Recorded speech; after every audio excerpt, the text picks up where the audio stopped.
बुलेटिनमध्ये आपल्या सगळ्यांचं पुन्हा एकदा स्वागत। रायगड आणि नाशिकच्या पालकमंत्री पदाचा अजूनही वाद कायम आहे। रायगडमध्ये शिंदेंची शिवसेना आणि अजित पवारांच्या राष्ट्रवादीत चढाओढ सुरू असताना नाशिकमध्ये भाजप आणि अजित पवारांच्या राष्ट्रवादीत चढाओढ पाहायला मिळते।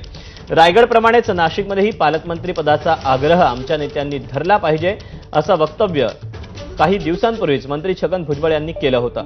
तर पालकमंत्री पदाच्या वादावर मुख्यमंत्री उपमुख्यमंत्री नक्कीच तोडगा काढतील आणि रायगडकरांचं स्वप्न पूर्ण होईल असा विश्वास भरत गोगावलेंनी व्यक्त केला। त्यामुळे रायगड आणि नाशिकचं पालकमंत्रीपद नेमकं कुणाच्या पदरात पडतंय हे पाहणं महत्त्वाचं ठरणार आहे।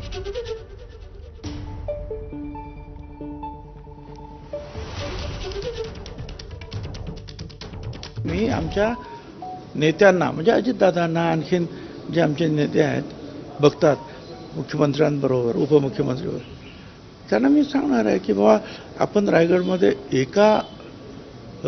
आपला एक आमदार आहे पण पालकमंत्रीपदासाठी आपण एवढा आग्रह धरतोय माझा विरोध नाही।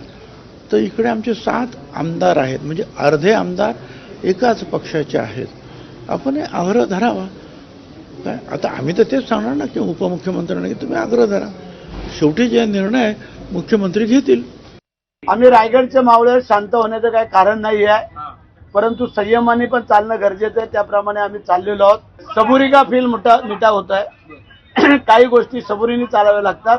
साईबाबांचे शब्द आहेत सबुरी श्रद्धा आणि सबुरी, त्याप्रमाणे आम्ही चालू। आम्ही शिवाजी महाराजांचे मावळे आहोत, बाळासाहेबांचे पाईक आहोत, शिंदे साहेबांचे खंदे समर्थक आहोत। त्याच्यामुळे पक्षाला किंवा इतर गोष्टीला काही कुठेही अडथळा येता कामा नये अशा प्रकारे आम्ही चाललेलो आहोत आणि निश्चित रायगड